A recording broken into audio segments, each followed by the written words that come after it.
சக்தி திருமணம் படத்துக்காக வந்திருக்கக்கூடியவங்க அனைத்து மக்களுக்கும் என்னுடைய மனமார்ந்த நன்றி தெரிவிச்சுக்கிறேன். 25 படம் இது வரைக்கும் ஆயிருக்குன்னு சொல்கிறாங்க. என்னால் இப்போவும் நம்ப முடியல.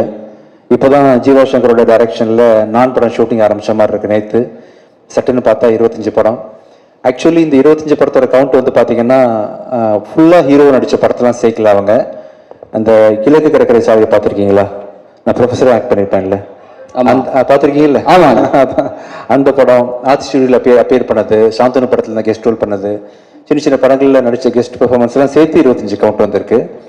ஐ திங்க் நான் வந்து ஒரு 20-19 பண்ணியிருப்பேன்னு நினைக்கிறேன். ஸோ எனிஹவ் எல்லா படமும் சேர்த்து 25 படமாக ஆயிடுச்சு. ஆமாண்ணா.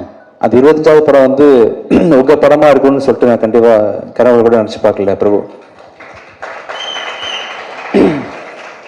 அதான் நிறைய இடங்களில் சொல்லியிருக்கேன், நான் இது மாதிரி உங்கள் கூட ஒர்க் பண்ணுவேன்னு தெரியாமலே எல்லா இடத்துலையும் எனக்கு பிடிச்ச படம் வந்து அருவி அருவின்னு சொல்லியிருக்கேன்.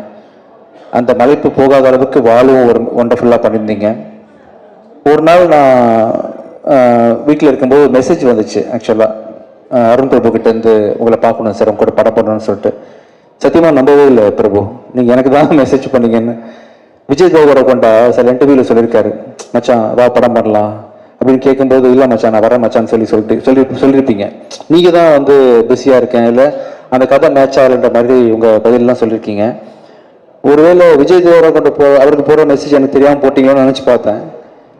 அப்புறம் நீங்கள் நேரில் வந்து பார்க்கும்போது கூட நீங்கள் கதை சொன்ன விதம், பர்சனாலிட்டி எல்லாத்தையுமே வந்து ரொம்ப மலைச்சு தான் பார்த்துட்டு இருந்தேன்.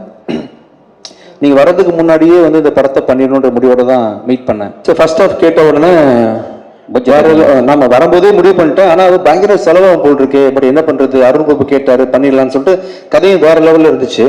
செகண்ட் ஹாஃப் கேட்கும்போது எனக்கு ஒன்றுமே அரசியல் தெரிக்குது, வசனங்கள்லாம் வந்து புரியல, இது என்ன சொல்ல வராங்கன்னு தெரியல. சரி படம் போட்டு கடைசியில் நிறைய என்னோட ஃப்ரெண்ட்ஸ் பார்த்தாங்க, இதுவும் குறியீடு இதாக வச்சுருக்காரா படத்துக்குள்ள அப்படின்னு சொல்லி பயந்து கேட்டேன்.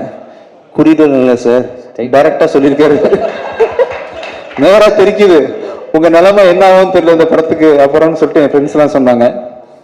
என்ன ஆனாலும் இது ஆர்ட் ஃபார்முக்குள்ள இருக்கு பிரபு, ஆர்ட்டாக தான் நீங்கள் பண்ணியிருக்கீங்க. என்ன நீங்கள் எப்படி சொல்லியிருந்தாலும், எந்த கட்சியை பற்றி நீங்கள் என்ன பேசியிருந்தாலுமே இதை வந்து எல்லாருமே கண்டிப்பாக படமாக மட்டும்தான் பார்ப்பாங்க. நானும் அப்படி தான் பார்த்தேன். So one of the very important film in my career. Thank you so much. பெருமை மிகு படமாக இந்த படம் வந்து இந்த கம்பெனிக்கு அமைஞ்சிருக்கு. Thank you so much.